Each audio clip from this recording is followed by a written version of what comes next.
Hello guys, welcome back to a brand new video. In today's video, I'm going to show you what settings apEX uses in CS2. I hope you enjoy this video. Make sure to leave a like and subscribe. By the way, we are doing free giveaways every month. In these giveaways, you can win various CS2 skins and free CS2 course access passes created by a FACEIT level 10 coach who has experience in high tier CS2 teams. To sign up, simply visit the CS2 polls giveaway page and follow the instructions. Link is in the description. And without further ado, let's get straight into it. So firstly, let's talk about apEX's video settings. So in the video settings tab, his display mode is set to full screen, his aspect ratio is set to normal 4:3, his resolution is 1280 by 960, his refresh rate is set to its max possible point, and his brightness is set to a specific 100. Heading over to the advanced video tab, and his boost player contrast is disabled, his VSync is disabled, his NVIDIA G-Sync is automatically disabled, his NVIDIA Reflex low latency is enabled, his max FPS in game is set to 0, however that is the same value as the max option 999. His max FPS in menus is unknown, but you can just use 200, it's pretty much the same. Multi-sampling anti-aliasing mode is set to 2x MSAA.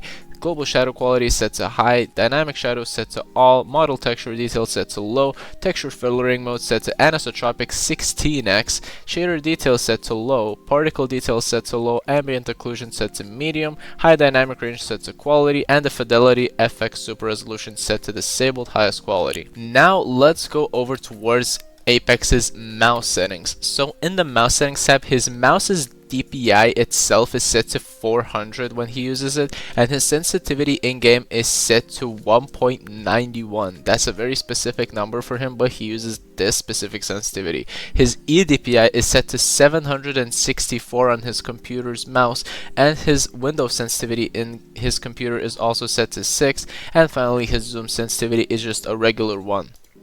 Now let's move on to apEX's Crosshair settings. So in the Crosshair settings tab, you can just press this share or import button, and then you can just paste in the code. Link is going to be in the description on where you can find the code, and you can just press import, and this is going to be what apEX's Crosshair looks like. So let's check it out in game. So this is what apEX's Crosshair looks like in game. It's a very nice color. It's a bright yellow, however sometimes it will match up with some positions. For example, in Mirage or Dust 2, it might blend in with some certain spots because it's a slightly bright white and yellow mix, so it might mix up with some positions. But the shape of the crosshair is very nice for headshotting. It's very good because it has this perfect gap for headshotting, and the shape of the crosshair itself is probably equivalent to around the head of an opponent if, for example, you're going to be standing in short and you're going to be looking in the position of middle. So this is going to be a very nice crosshair that you can definitely use as an aggressive rifler. Now let's go over to the view model settings. So in the view model settings, you can paste it in the console. Link is also going to be in the description of where you can find it. Press enter and you have apEX's view model settings. So his view model is pretty much the original CS2 model because it's very open and it's very close towards the middle part of your screen.